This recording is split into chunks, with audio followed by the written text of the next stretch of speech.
Hello mga ka-foodies, maadjong adlaw kaninyong tanan. Magandang araw sa inyong lahat. Good day to all of you kung saan mang sulok umabot ang video na ito. For today's video is magluluto tayo ng spicy chicken feet. Ayan. At ito na po yung mga ingredients. Una, nilagyan ko siya dito ng soy sauce. Imamarinate lang natin siya.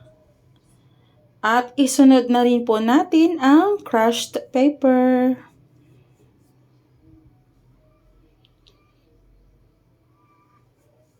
At syempre, maglalagay din po tayo dito ng turmeric powder, pangdagdag aroma sa ating niluluto. Ayan. At syempre, maglalagay din po tayo ng Knorr liquid seasoning, yung original. Disclaimer lang po, hindi po ito sponsored ng Knorr. Knorr, beke naman. At maglalagay na din po tayo ng ating ground black pepper. Optional lamang po. At paglagay din po tayo ng 1 tablespoon na asin. At syempre maglalagay po tayo ng oyster sauce, 1 tablespoon lang. At syempre maglalagay po tayo ng Coca-Cola pang sabaw natin. Disclaimer lang po, hindi ito sponsored ng Coca-Cola. Coca-Cola baka naman. Ito yung tips dito mga ka-foodies, no? Imamarinate muna natin siya kahit kalahating oras lang para yung mga seasonings niya ay manunuot talaga sa ating lulutuin.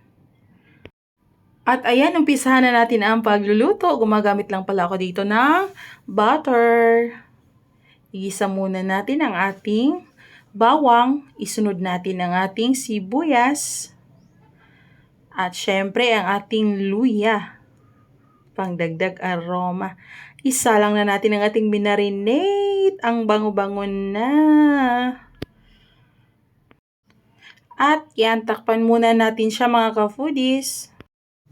At ayan, kumukulo na nga siya mga ka-foodies at maglalagay tayo ng 2 pirasong dahon ng laurel. Optional lamang po. At syempre maglagay din po tayo ng whole peppercorns. At ayan, halo-haluin muna at takpan ulit. At ayan, ang bango-bango na niya. Pinatay ko na nga pala ang apoy dito at maglalagay na tayo ng toppings. Ayan, sesame seeds ang nilalagay ko dito at saka yung green laboy natin at Thai chili at ang ating oregano crushed. Ayan.